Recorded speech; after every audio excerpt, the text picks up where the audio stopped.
Patchwork Heart Ministry and Fiat Ministry Network invite you to discover your mission, a brand new in-depth monthly video series featuring engaging Catholic speakers who will challenge you to live your life abundantly. For only $25 a month, you will receive a personal monthly mission, including 3 full-length inspirational talks that build upon a new theme each month. Sign up for the Discover Your Mission tier at patreon.com/patchworkheartministry today.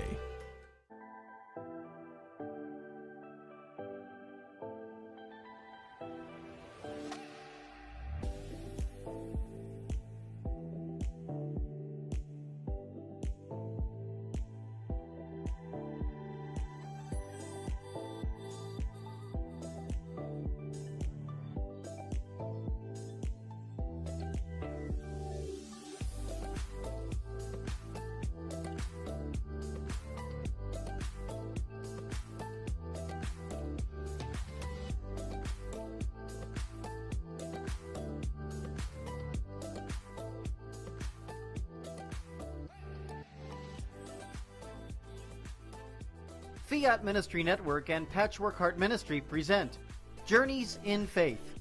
Now, here's Andy Santos.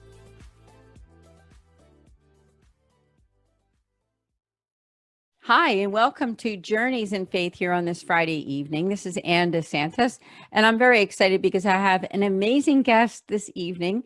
I have Cross-Hehr. She is a Catholic author. She's the author of the book called Through the Cross-Hehr. Hold it up right there so you can see it. And she's got an amazing faith journey to share with us. Kennedy, thank you so much for joining us on Journeys in Faith. Yes, thank you for having me. That's right. We are so blessed to have you. You've also been a guest on Patchwork Heart Ministry with Bill Snyder and I with our podcast. So I just would like to also invite people who are watching this video right now that you can also go to Patchwork Heart Ministry and listen to another podcast, because, you know, you always learn different things about people when you do a show or a podcast. You learn more about their faith journey. And now you have such an amazing journey to share, because there was a moment in your life that really changed everything. So I would love it if you could just tell us more about that journey from the beginning and until where you are right now. Okay, so the first really eye-opening experience for me as far as my faith being tested was after a car accident my freshman year of high school. So I was around 14, 15 years old, and I was in a life-threatening car accident that I was not supposed to, make it out of. So I was in the back seat of my best friend's car, and her dad was driving, and somebody struck us coming from the other side of the road, and my stomach was cut completely in half internally. I had a hole in my small intestine and a hole in my duodenum. In a situation like that, as far as a traumatic experience and, internal injuries, you have what they call a golden hour to get to the hospital or to get into the hands of someone who can help. And I got there in 59 minutes. So my surgery was completely experimental. My surgeon had never done it before, and it was all just a matter of time figuring out if what he did worked. So my stomach was overlapped, and there was 22 staples down the front, and my small intestine and my duodenum were repaired with dissolvable stitches, and there's titanium staples around my stomach to this day. So I was told I would never play volleyball again, and at the time, volleyball was my entire identity. It was how I, found my happiness, what I was really good at, and truly what I wanted to do for a really long time post high school. So hearing that I might not ever play again wasn't an option for me. When I told my parents I was going to play in the JVA World Challenge in April, after this happened at the end of January in 2014, the surgeon looked at them and told them, a kid can dream. So I was and still am a miracle girl, according to my surgeon. And what I accomplished was far beyond what he thought I could have done. So I would not have been able to do any of those things without God. And volleyball wasn't the main goal necessarily. It was a big goal, but at the same time, it was to overcome any mental and emotional obstacles that, were going to come after my car accident. So that was something that was definitely hard for me to overcome, because I was and still am a very independent person. And that put me in a situation to be everything but independent. I had to be very dependent on, a lot of people, a lot of different things, because I had to learn how to walk, talk, eat, and play volleyball all over again. So it was definitely something that tested my faith. And, when you're a freshman in high school, you don't really know who you are at that point anyway. So there was a lot going on. And in order for me to overcome such a traumatic experience, I had no choice but to lean on God. And I wouldn't have gotten through it if it wasn't for him. My mom always says, you grow through what you go through. And that's exactly what I had to do in order to get through it. Yeah, I've heard your story a couple different times before, and every time you tell it, I'm always touched about how God worked in your life. You made a point to say that you had to be patient. You had to learn to go to the very beginning of how to walk, talk, interact, all of that stuff. You had to go to the very, very beginning. Right. And you were completely dependent on what God and how God would work in your life. So I just think it's an amazing story of how God really transformed your healing process. And you learned so much about friendship. You learned so much about faith. You learned so much about family, right? You learned a lot about your family and the support that you got from your community. So let's backtrack a little bit before the accident. I know you did come from a family of faith. Your mom, Judy Hare, has been a guest with Patchwork Heart Ministry and Bill Snyder on his podcast before many, many times. So tell us a little bit more about your upbringing before all of this happened. So I grew up in a Catholic household, went through baptism, reconciliation, confirmation, church every Sunday, non-negotiable, things like that. Lent, everything, you name it. We did it. So the biggest thing for me, honestly, as far as my faith journey, aside from my car accident, was my confirmation my senior year of high school, junior, senior year. So that was obviously after my car accident, but it was something that really touched me. I felt like the Holy Spirit was completely entering inside of my body and just showing me a new way to live, basically. That is something that it was a very powerful experience for me. And I had, been through multiple trials and tribulations previously. So it was just another reassurance that God is always there. We all have our, times where we're wavering in our faith and questioning and things like that. And I think that if I didn't grow up with such a strong faith from my parents, I wouldn't be where I am today in my faith necessarily. Yeah, it's really incredible. I love your book. And now I'm going to hold it up again so our audience can see it. And it's Through the Cross-Hehr. And you'll notice that the spelling is Hehr, which is her last name. And it's very interesting, the cover. And now I'm going to read what the cover says. You have the words, "Come back, more than an athlete, great resilience in trials, overcomer, and faith over fear." And then lastly, destiny. Why don't we start with comeback? We'll go through each one of these aspects. So what does it mean when you say comeback exactly? So fortunately for me, every setback that I have experienced has resulted in a comeback. That doesn't necessarily mean just because I was injured, my comeback meant I had to play volleyball again. That was not necessarily the answer for me. The biggest thing was that I got through to the other side a stronger person. Yeah, there's nothing like comeback, actually. I think for some of our audience who are thinking, they went through a tough time in 2020. Maybe it was something to do with sickness or job loss or something else, or just the lack of faith. So comeback is really a good aspect of your life that also can shine to other people's lives. Let's go to more than an athlete. So what does that tell us about you when we look at that at the cover, on the cover of your book there? A big thing for me was finding myself, my identity outside of my sport, which, you know, some people struggle with way past age 15. So I always tried to make it a point to know that I am more than an athlete. I am enough. I am a child of God, and an athlete was not, you know, my main title. It was for a long time. It was Kennedy Hare, the volleyball player, and then it was Kennedy Hare, the girl who was in a car accident. And so anything that I could do to make it so I was more than an athlete, to other people and to myself, I was doing myself justice. I know that you told me before, and maybe one of our other interviews, that you had such support from the community in that respect, you know, that people who knew you from being an athlete. And then you told me that you would go later on, you would go to events where people would say, oh my goodness, there's Kennedy Hare, or something like that. What was that experience like for you when people made those kinds of comments after the fact? So growing up in in a smaller town, you know, you really knew everyone basically. And if you played a sport and you were, you know, on varsity as a freshman, like my siblings and I all were, you were known in the community. That's just really how it was. And after something, you know, so traumatic happened, everybody knew how much I loved volleyball. It was, you know, I ate, slept, and breathed volleyball. That's all I wanted to do.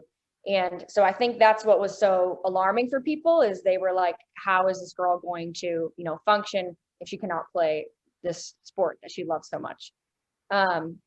Like you said, I did have a lot of support from the community and from my club at the time, and just people really all over the country. There was a lot of people tweeting, hashtag pray for Ken. And it got a lot of traction because the volleyball world is very, very big, yet it's very small. I have, you know, multiple friends that I played against. They don't even have to be on my team or, you know, live all over the country. And so that's one of the greatest things that I could ever say about organized sports, is that it's just the most amazing community. And I would not have been able to get through it without, you know, God, of course, but without the community that I had to lean on as well. I always like to say, granted, those people do, you know, leave once they realize that you are getting better, but, you know, that's just how it goes. And that was hard for me to realize in the moment. You know, it was from all of the support to none in a matter of, you know, a couple weeks. But at the same time, that's a very positive thing because you're getting better. So like I said, the support was something that was a huge, huge factor for me in recovering and getting back to playing and all of that. So like I said, I appreciate everyone who has ever supported me. It's just honestly was overwhelming with love and support and all of that. Yeah, it's an incredible story, and I'm so glad that you wrote the book through the Cross-Hehr. The next point on your book cover is great resilience in trials. Tell us about that. What was that like for you to be resilient during trials in your life, especially what happened with a car accident and the healing process? So that great resilience in trials is actually an acronym for grit on the cover. And so everybody knows what grit is. It's just, you know, perseverance, determination to, you know, not necessarily come back from a setback, but just be strong and come back from anything, really. You know, whether you're down in a game, or, you know, you're behind on a math test, just something like that to you, where it takes grit to get to the other side. But as far as the acronym goes, if you don't have resilience in trials, there won't be, you know, a tribulation at the end or a positive thing at the end, just because there's no way to get through it. And if you don't have that determination to really truly believe in yourself that you're going to get through it, and that there's no other option but to do that.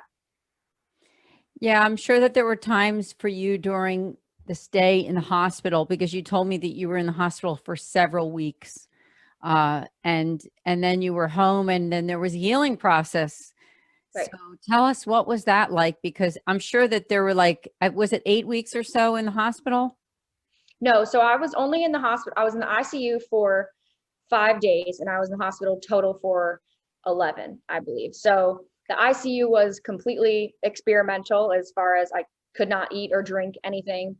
And the surgery was not necessarily trial and error, but if it didn't work, he was going to have to go back in. Fortunately, he didn't. Still to this day, my staples are holding. So he did a good job. And the thing about the hospital for me was, like I said, I had to learn how to walk again, to talk again. And you never really realize how much you use your, abdominal muscles until you can't talk. If you just put your hand on your stomach while you're talking, you're using those muscles. And my stomach was severed completely down the middle. So I think I had the capability of whispering for 3 weeks or something. I'm a very loud talker. So that was not really a part of my, demeanor anymore. And I really didn't know if it was ever going to come back, if I was just going to be, more monotone and whispering. Same thing with walking. I had no idea how to get out of bed. Another thing that you don't really realize takes so much strength necessarily, physical strength. So the hospital, like I said, was a tough time for me because I had to relearn all of those things. And it was all baby steps. It took 7 of those days or maybe more, 8, 9 of those days just for me to, start walking up and down stairs, or walking up and down the hallway more than one time without me being physically exhausted. After, 5 minutes of walking, I could sleep for 4 hours or something like that. So it was just a big thing for me physically. And that was what the task was at hand, was the physical part at that point. And when I got home, it was more of, okay, now there's mental and emotional side of things that you need to be tackled as well as physically, because obviously right when I got home, I wasn't physically better. For those of you that know me, I'm very small and I had lost 22 pounds. I was on a liquid diet for 3 weeks. So some people like to say there was, nothing left of Kennedy. So that was hard.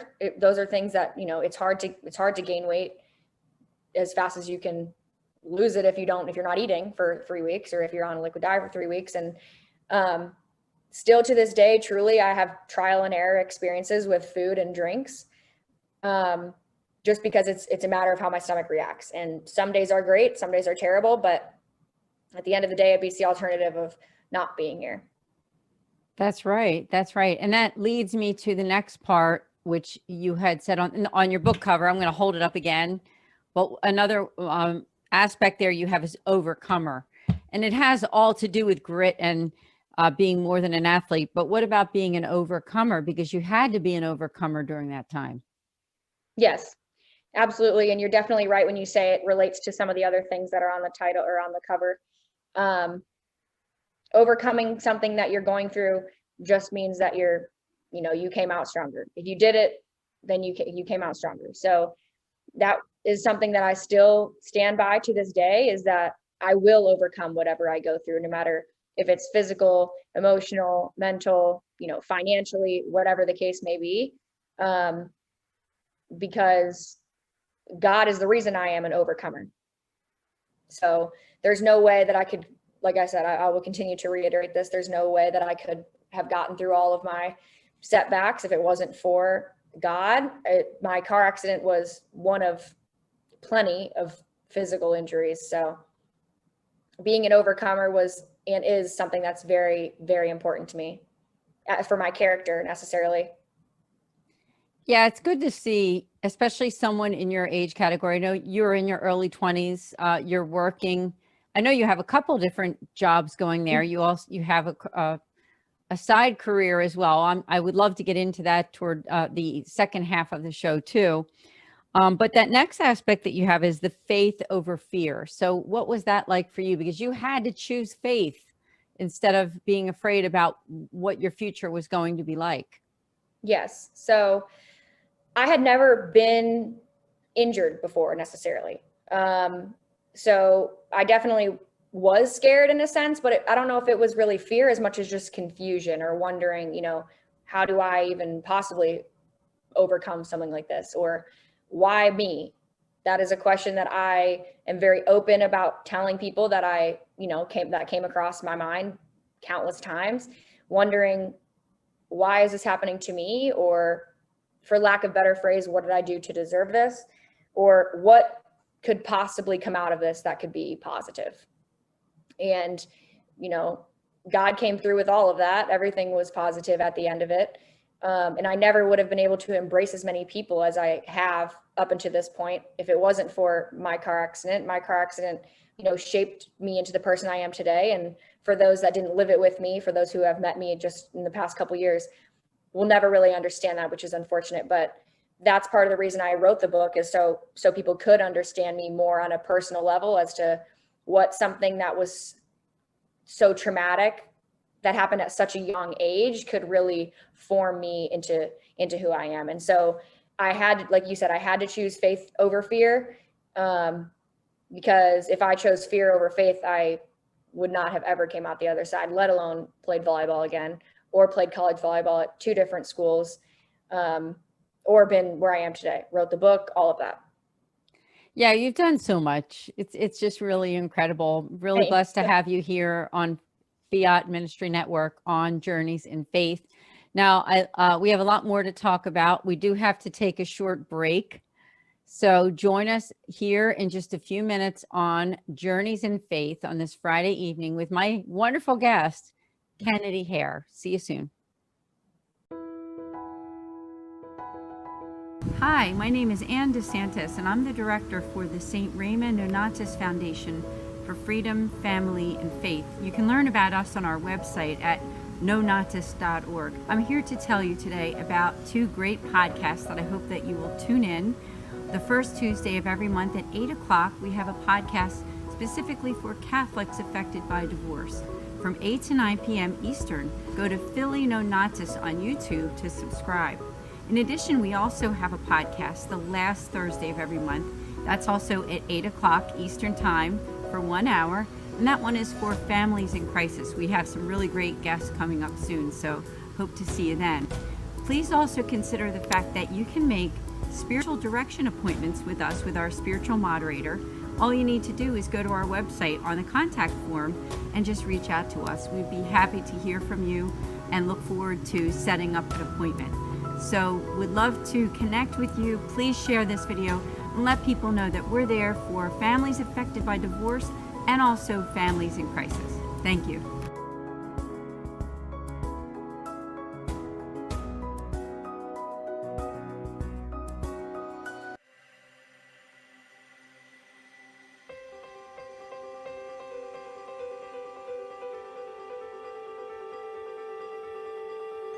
Patchwork Heart Ministry and Fiat Ministry Network present the Discover Your Mission series. Now, I had been brought up without any prayer, without Bible, without church, nothing of that kind. And so when my father died, I became suicidally depressed. I had no desire to live.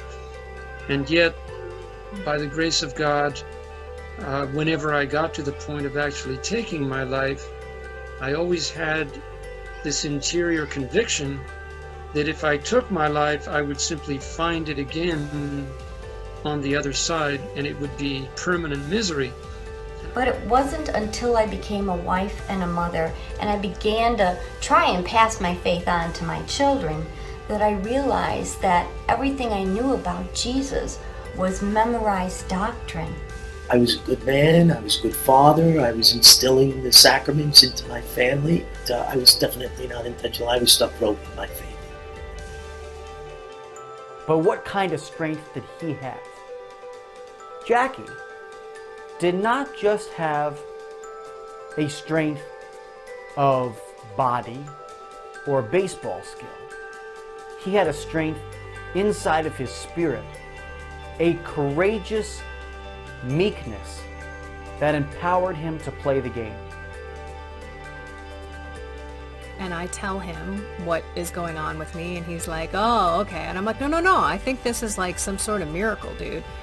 And he's like, okay, of course, but I'll believe it when I see it. Honey, you've been trying to quit, and you've been saying this and saying that, and his big line to me is, you shouldn't say things, because I never follow through on them. And so this was week after week, month after month, he is looking at me like, this is a miracle. There is no way that you, on your own, could have done this. So we are called to sing. All of us are called to sing.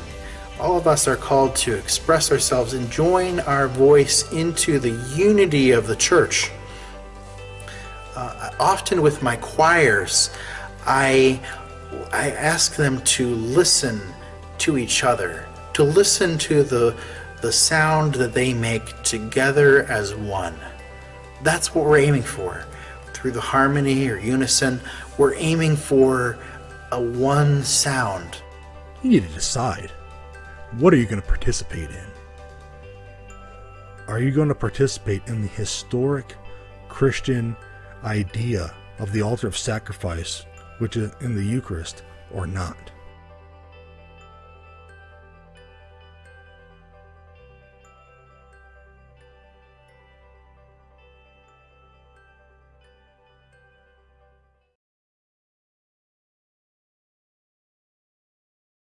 Of the show. During the first half, you met my friend here, Kennedy Hare. She is a Catholic author of the book Through the Cross-Hehr. I keep holding it up. It's a wonderful book that I love so much. And it has a beautiful front cover too. And during the first half of the show, we were unpacking some of the different aspects of her life that she actually put right on the front cover of the book. Some of those are comeback, more than an athlete, great resilience and trials, overcomer, and faith over fear. And now the last one that's at the bottom of this, there's a cross, if you can see right there, there's a cross. And at the very bottom, it says destiny. I wondered if we could talk about destiny. That's probably the hardest one to really explain, just because I am someone who always wants more for myself. And, I don't think I actually know I have not reached my, full potential, full destiny yet up to this point. However, everything else that's on the cover ties into where I am today and what my destiny looks like, which is being an overcomer, great resilience in trials, meaning grit, being more than an athlete, choosing faith over fear, and just at the end of the day, being who I am as a person and knowing that I am enough. Yeah, exactly. And you're a younger person. I think you have done so much between your high school years and now college years and working now, doing so much. And I'll read the back of your book. Again, it says that a life-threatening car crash to multiple athletic injuries, everything changed the trajectory of my dreams. Things are not always what they seem, and life does not always go as planned. By embodying Jeremiah 29:11 and realizing myself into God's hands, I realized that you can do all the right things and still not achieve the outcome you expected. This is my story of how to always trust in God's plan. Tell us more about that, because isn't it always about God's plan despite the suffering? It absolutely is. And like I said multiple times on here and every other podcast or interview I've done, I am a very transparent person, and still to this day I struggle with trusting God's plan, wondering how or why I can't just control every little thing, because I really wish I could. However, if I did that, I would not be in the position I am today, and that is something that I don't notice until after the fact. And I don't think there's anything wrong with that. I think you have to, really, like I said before, grow through what you go through in order to look back and say, I'm so glad that God chose this plan and I didn't choose what I thought was going to be the right plan or the right answer for me. So like it says, by releasing myself into God's hands and just really bowing down to him and knowing that his plan trumps all, that was the only way I was going to get through it. It is something that is very hard. I like to make that apparent because I know everybody struggles with it, with trusting God's plan over your own.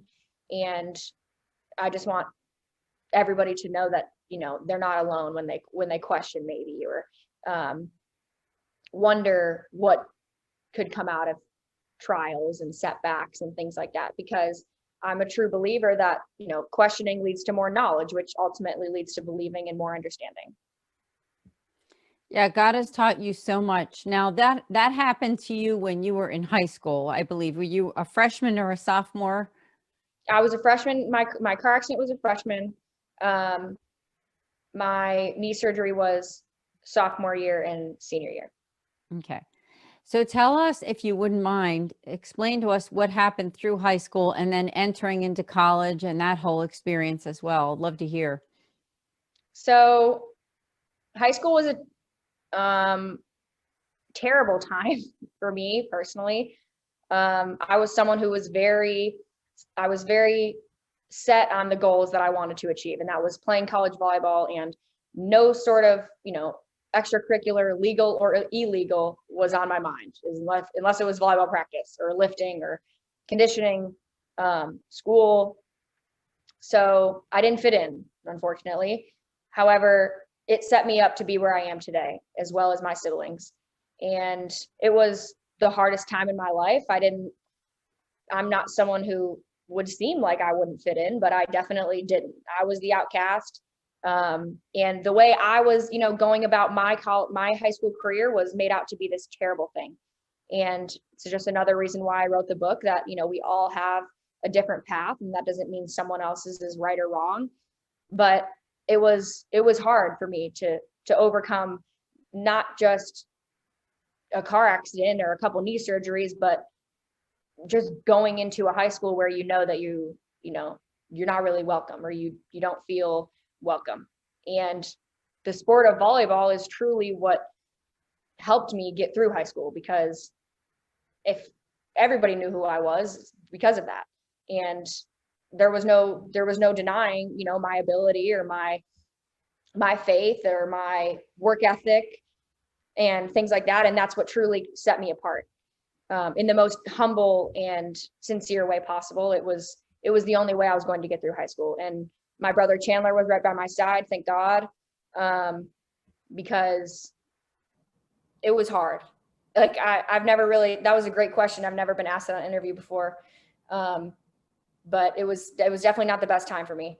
So going off to college, I could not have been more excited, truly. I was going, 800 miles away from home, Myrtle Beach in South Carolina, and nothing was more exciting at that point. I was ready to graduate like my sophomore year, just like I was ready to graduate college my freshman year. So like I said, I'm always just, looking for the next best thing and wanting more for myself. And so while college was, just as emotionally hard, it was different. It was new. There was more freedom. But at the same time, there was a lot more structure. As an athlete, you have a full-time job. You're practicing, playing, working 40 hours a week necessarily, plus school. So college was definitely something that kept me grounded, as hard as it was, with the just a totally different dynamic. It was a hard transition. However, I did enjoy it. It was where I truly had the ability to find myself, because I wasn't under, someone else's roof. It was, everything I did was my decision, and every decision that I made or didn't make has made me who I am today. Yeah, I think you're really a wonderful young person. You're just a wonderful woman in general, but Thank you. But you have such wisdom. Honestly, you have such wisdom. And I do think that suffering does mature us. I do. I think that when people go through suffering, especially at a young age, it can help to mature our hearts and our souls and our relationship with God. So I just commend you so much on all that you've done, and how much you love God, and how much you had to trust God during one of the hardest times in your life. So what was it like also for you? I know that you have several brothers and sisters, and your mom is also involved in Catholic ministry as well, and is also a speaker.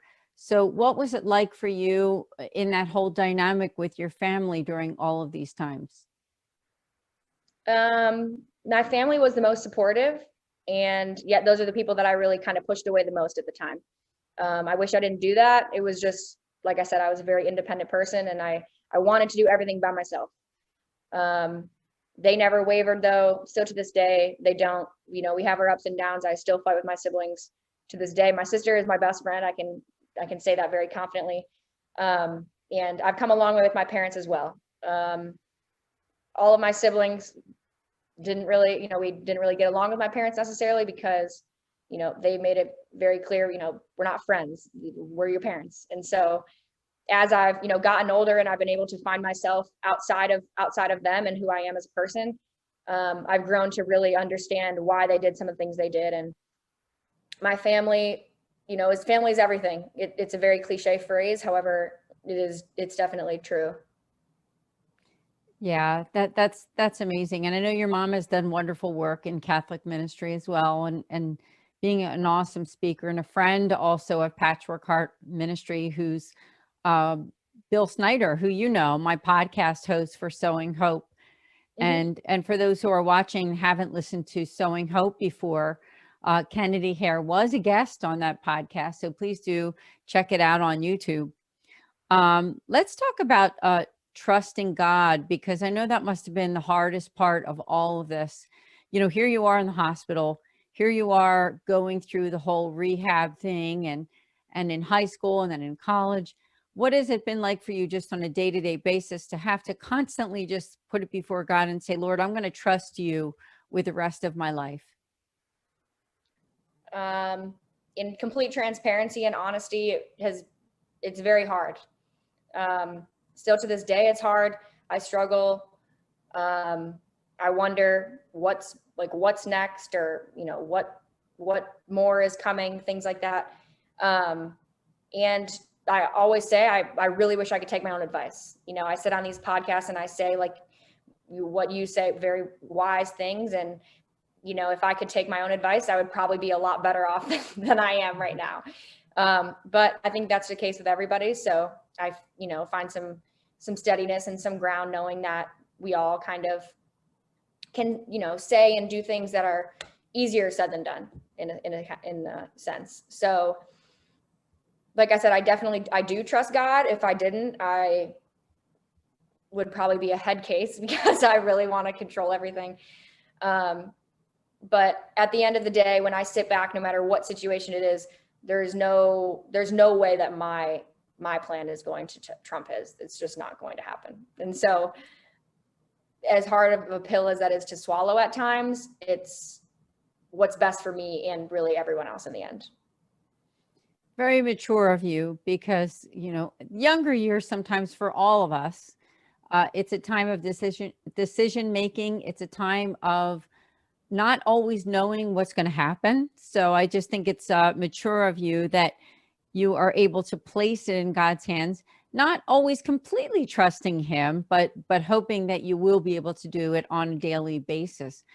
I know that on one of our other podcasts, you talked about friends and how that during your time of trial that you really learned who your friends were. I wonder if you could expand on that a little bit. Definitely a tough topic. I'm someone who's struggled with keeping friends since since I can remember. I'm about as loyal as it gets, and I will go to the ends of the earth, no matter what, for people that I care about. However, not everybody is like that. And I've learned that just because my heart is so big, even though it's, very stony on the outside, that doesn't mean everybody else's is the same way. However, not everybody's out to get you necessarily. Things just happen. So like you said, friends have came and gone, and more have definitely gone and stayed. I can definitely count on one hand outside of my family who my friends are. And I don't use that term lightly. I have a lot of acquaintances, definitely. But there are a few very good friends that I know are, my ride or die, for lack of a better phrase, and that are with me up to the end. So I know your next question is going to be, so how do you, how would you overcome friends leaving? So I will just answer that and say that you can't control it at the end of the day, and people come and go. Unfortunately, there are going to be people that you never want to leave that are going to leave, and that may be their decision. It might be, 100% God's decision, that it just led them to go elsewhere, or you to go elsewhere. But like I said, at the end of the day, it's all about trusting him. And that is 100% what has been the hardest for me. It's not about injuries. It's not about what has come, what is coming next. It's about, is there really going to be anybody outside of my family that's really with me with this, And so that's something that is still hard for me to this day. Like I said, there are definitely people who have been with me since the beginning. And it doesn't matter if I don't talk to them for a year, I know they're there. So lean on those people that are with you and that are never leaving, because at the end of the day, a small circle of very good friends is a lot better than a big circle of acquaintances that don't really care about you in the end. So I truly think that in the most respectful way possible, a lot of people just want to say they know you.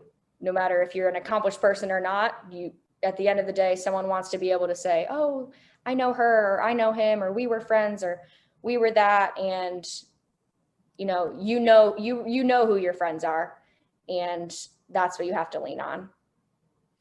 Yeah, absolutely. It's so true, because we live and we learn, right? I mean, you're in your 20s, and I think you are very, very wise, as I keep saying, but I really mean that. You are wise because some people don't have your wisdom. And I think a lot of that came through the suffering that you went through. So Absolutely. Thank you for sharing. I love it if you could share with us, how did you come up with the inspiration to become an author and to write the book Through the Cross-Hehr? So my original, push to do it was from my mom. And then my other push at the same time was as a coping mechanism for what I was going through as a college athlete, as a college student. And as time went by, it was more of, I was writing a lot, and a lot of it was stuff that I know people would relate to. And so I, buckled down one day and said, I'm going to write this book, and I don't know how long it's going to take or when it's going to be done, but I'm going to do it. And I'm not going to lie, I pushed the deadline months and months and months and months. But thankful for quarantine, truly, because I told myself there was no excuse not to finish it at that point. I was working, yes, and I was, in school full time, yes. However, I was sitting in my apartment, so there was no reason why I couldn't finish it. I had a couple chapters left. I needed to, edit a few things, and at the end of the day, I got it finished. So I'm really happy I did. It was a very long, drawn out process that was very stressful, truly, because I had to, change names and change universities and change a lot of things. I always like to say everything in the whole book is fact and true statements. But for the protection of me and other people, I had to, work around some things. And so that was definitely hard, but I'm glad I did it. And I always say as well, if I can touch one person with my book, then I did what I intended to do. Well, you did touch one, because you definitely touched me. Yay. I am an owner of the book Through the Cross-Hehr. And please tell our audience how they can get a hold of this book, because I know you will even sign copies of it and send it out. Yes. So pending that I don't forget to sign it, I sign every book that goes out from me personally. Whether I sign my name or I write a little note, I will have that in there for you. So you can order through me directly, or you can order on Amazon. However, I don't sign those because they don't come from me. Same price either way. Amazon, shout out to them. They're probably faster getting it shipped out to you than I can go to the post office. But either way, you can get it from me or on Amazon. Yeah, I would definitely highly recommend Through the Cross-Hehr. Now, the hair is spelled like her last name, H-E-H-R. So check it out on Amazon. You can get it, or you can go and reach out to Kennedy. Tell them your email address, or wherever they can reach out to you to get the book a signed copy. How can they do that? So I have basically every social media but Twitter. So I have Instagram, Facebook, LinkedIn is a big one that I use. My email is my first and last name at Hotmail. And then I have a Gmail, which is my first and last name with the number 1 at Gmail. So you guys can reach out to me on any of those platforms. I try to be pretty quick with responding. I absolutely love to get messages, even if it's just, hey, I came across this podcast. Hey, I came across your book. It means the absolute world to me. So I would love to hear from whoever.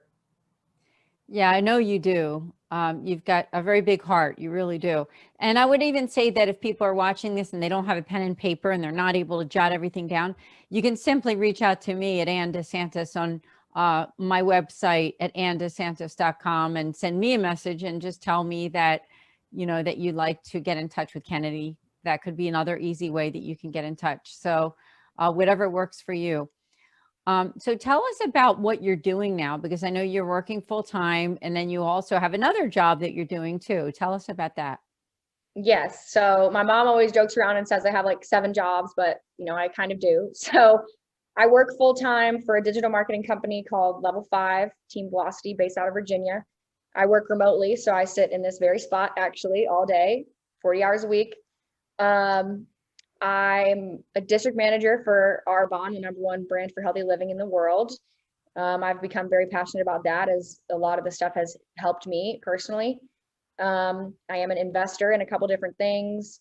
I train some girls in volleyball. Not something I ever thought I would do, but I did want to give my knowledge and experience back to the younger generations. I do some side work for some other digital marketing companies. Some social media work for other people, and truly I'm just always looking for what's the next way I can make money on.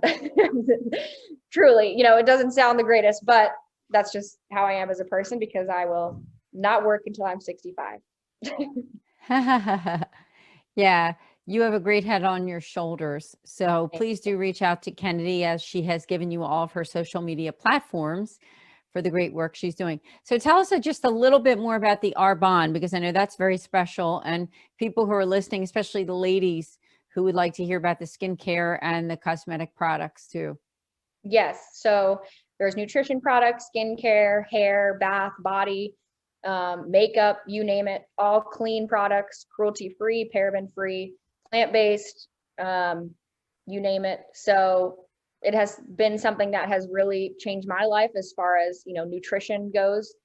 And I never thought I would be doing something like that. And it's not my main thing, but if I can, help someone live healthier, whether that's with the mascara they wear or, the protein that they drink, then I'm doing my job. So like I said, it is something I'm very passionate about, because I've seen the results personally and, some of my clients and other people's clients. So if you are ever interested in anything Arbonne, contact me. Yeah, I'm very familiar with Arbonne. I have another friend who is involved in the company, and they do wonderful products. The skincare is wonderful too. And so do reach out to Kennedy and learn more about Arbonne. Now, is there anything else that's coming up in 2021 that you want us to tell us about, whether it be something to do with writing or speaking or Arbonne or anything else? We'd love to hear. Not as of right now.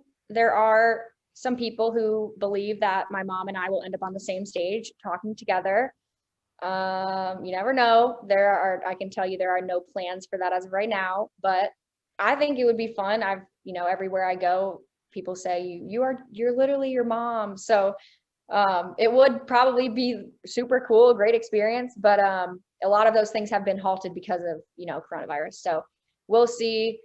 As far as writing goes, I really have been debating writing another book. I have been, but,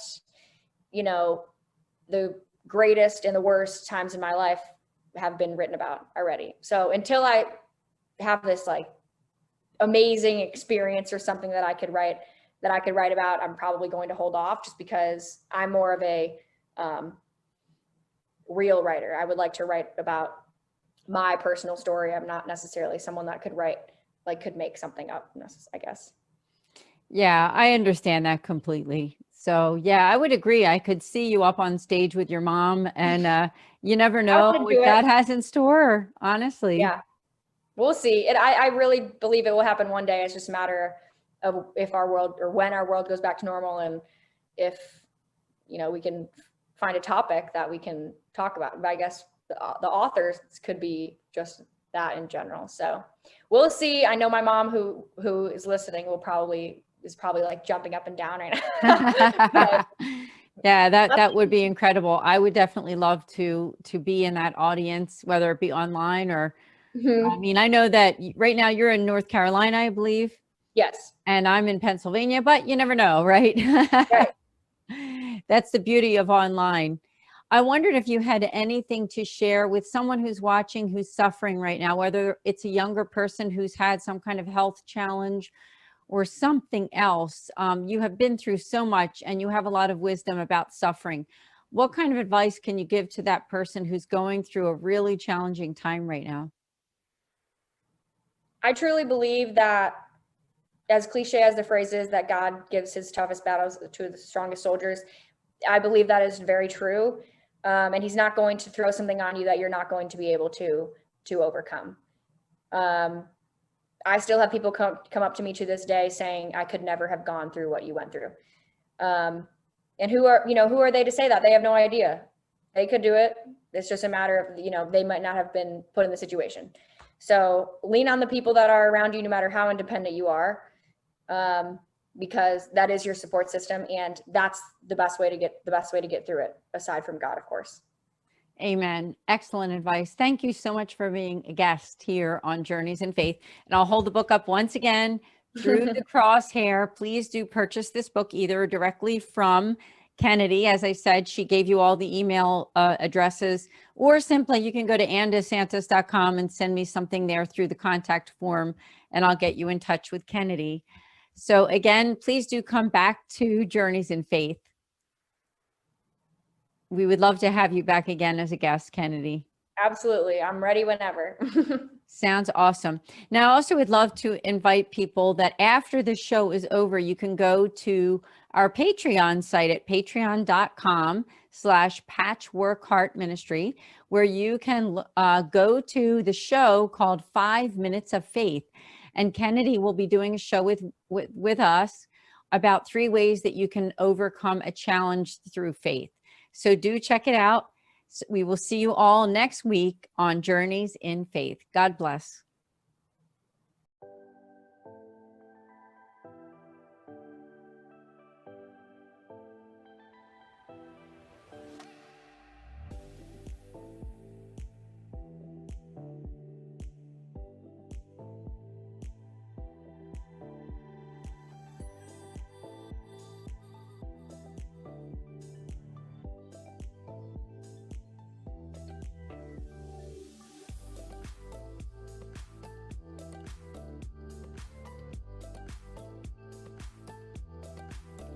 Journeys of Faith is a production of Fiat Ministry Network and Patchwork Heart Ministry.